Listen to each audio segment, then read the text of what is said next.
The first Take care snow of of winter yourself, Miss drifted Mary. gently Thank you, across the Marshall. quiet streets Safe of the travels. small Montana frontier town of I'll be Silver back before the Creek. blizzard hits. Lanterns glowed warmly beneath the wooden porches while most townsfolk hurried indoors before nightfall. Standing alone near the edge of the boardwalk was 28-year-old Emily Carter, clutching a worn leather satchel against her chest. Her blue dress was hidden beneath a gray wool shawl dusted with snow, and her eyes were red from hours of silent crying. Earlier that afternoon she had been publicly blamed for money that had disappeared from the town's general store where she worked. Although she insisted she was innocent, the owner believed the accusations of a wealthy businessman who wanted her gone. Without evidence, without family, and without anyone willing to defend her, Emily lost both her job and the small room she rented above the store. By sunset she had nowhere left to sleep. One by one, she knocked on boarding house doors, but every owner had already heard the rumors. Some quietly closed the door, others refused to even let her explain. The whispers followed her wherever she walked. That's the woman who stole the money. Don't trust her. She deserves what's happening. Emily lowered her head and continued walking through the falling snow, trying not to let anyone see her tears. On the opposite side of town, ranch owner Luke Harper had just finished delivering supplies before heading home to his ranch several miles outside Silver Creek. Luke was known as one of the hardest-working cowboys in the valley. Honest, quiet, and respected, he preferred horses to gossip and work to arguments. As he led his black horse toward the stable, he noticed the young woman sitting alone on a wooden bench beneath a flickering lantern. Snow covered her shoulders, yet she hadn't moved for nearly an hour. Luke approached slowly. "Ma'am, are you waiting for someone?" Emily forced a small smile. "Not anymore." Luke could hear the exhaustion in her voice. "Do you have somewhere to stay tonight?" She hesitated before quietly answering, "No." Luke glanced toward the darkening sky. The temperature was dropping quickly. Winter nights in Montana could be deadly. He removed his gloves and spoke gently. "I've got a spare room." Emily looked up in surprise. Before he could continue, several men standing outside the saloon burst into laughter. "Careful, Luke," one shouted. "That's the thief everyone is talking about." Another smirked. "You'll wake up missing your horse." Luke calmly looked toward them. "Did any of you actually see her steal anything?" The laughter stopped. No one answered. Luke turned back toward Emily. "Sometimes people judge faster than they think." Emily's eyes filled with tears she had fought to hide all day. Her voice barely rose above a whisper. "Why would you trust me?" Luke smiled kindly. "Because I'd rather believe what I see than what I hear." Emily covered her face as years of loneliness, humiliation, and fear finally overwhelmed her. She quietly broke down in tears. Luke patiently waited until she regained her composure. He helped load her small satchel onto his horse before they slowly rode toward Harper Ranch. Beneath the softly falling snow, neither of them realized that someone was secretly watching from the shadows. The wealthy businessman who had accused. Emily smiled coldly as they disappeared down the snowy trail. He knew Emily had never stolen a single dollar.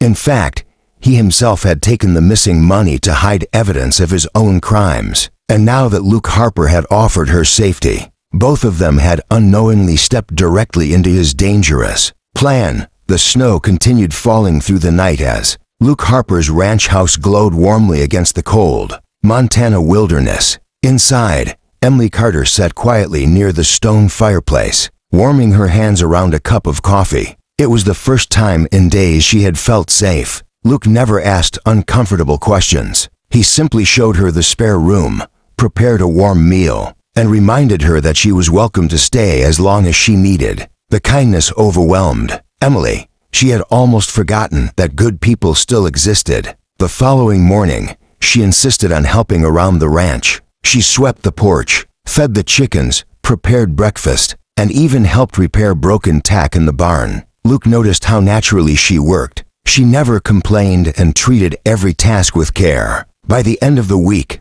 Harper Ranch seemed brighter than it had in years. The ranch hands quickly grew to respect her, and even the horses seemed unusually calm around her gentle voice. One afternoon, while organizing old ledgers inside the ranch office, Emily discovered something unexpected. Several freight receipts bore the signature of Charles Whitmore, the wealthy businessman who had accused her of stealing. The dates matched the very week the money disappeared from the general store. Curious, she compared the receipts with delivery records she remembered from her job. The numbers didn't match. Large shipments had been secretly moved without being recorded. Emily realized the missing money had likely been used to hide illegal business deals. Before she could tell Luke, two frightened ranch workers galloped into the yard. "Luke," one shouted, "someone's cutting your north fence and driving your cattle away." Luke grabbed his rifle and mounted his horse. Emily climbed onto another horse without hesitation.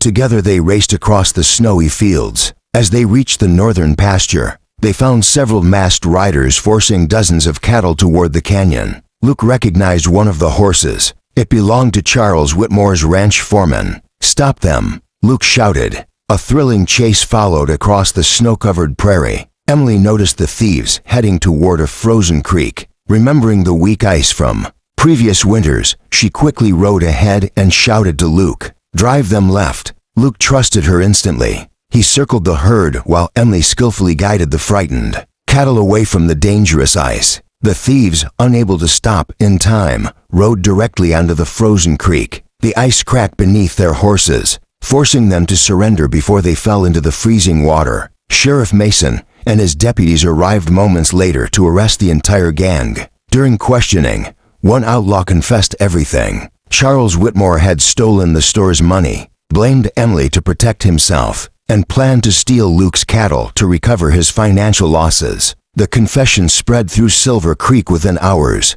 The same townspeople who had turned their backs on Emily now stood silently outside Luke's ranch, ashamed of how they had treated her. The general store owner removed his hat. "Miss Carter," he said, "I believed lies instead of the truth. I'm deeply sorry." Emily smiled gently. Holding on to anger won't change yesterday, but forgiveness can change tomorrow. Even Charles Whitmore publicly admitted his crimes before being led away in handcuffs. The stolen money was returned. Emily's name was completely cleared, and the town finally saw her for the honest, hard-working woman she had always been. Several weeks later, the citizens of Silver Creek gathered for a winter celebration in the town square. The mayor presented Emily with a certificate honoring her courage and integrity. Luke stood quietly beside her, smiling with pride. Looking at the crowd, Emily said softly, "The night I had nowhere to go. One cowboy didn't ask what people were saying about me. He simply asked if I needed help."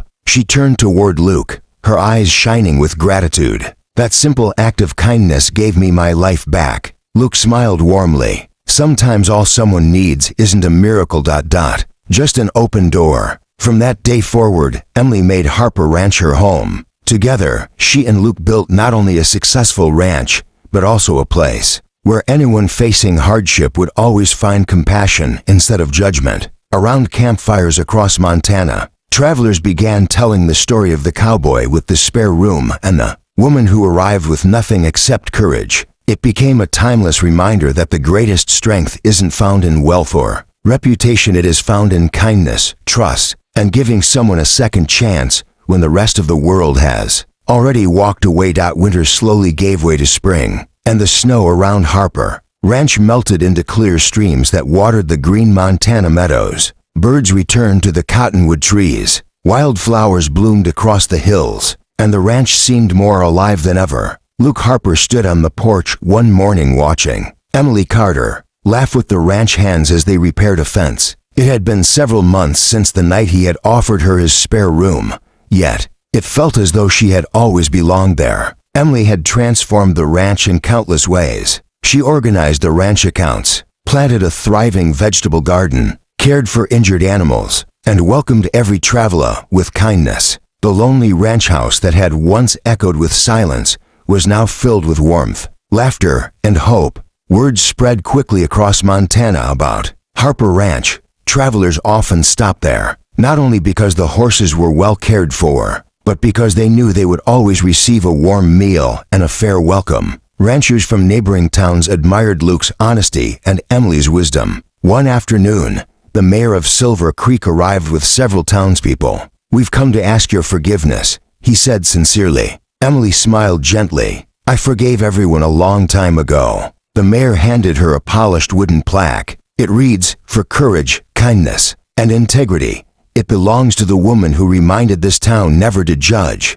without knowing the truth. The crowd applauded as Emily accepted the honor with tears in her eyes. Luke watched quietly from the porch, proud of the woman everyone had once rejected. A few weeks later, a frightened young mother arrived at the ranch with her little daughter after losing everything in a fire. She stood nervously outside the gate, unsure whether anyone would help. Before Luke could speak, Emily walked toward her with a warm smile. "I know exactly how you feel," she said softly. She opened the ranch house door. "We've got a spare room." Luke smiled. The same kindness he had shown Emily was now being passed to someone else. Years rolled by, and Harper Ranch became known throughout Montana as a place where no honest person was ever turned away. Cowboys found work, widows found shelter, hungry travelers found food, and lonely children found a place to laugh again. Luke and Emily eventually married in a small ceremony beneath the old cottonwood tree where they had shared so many conversations.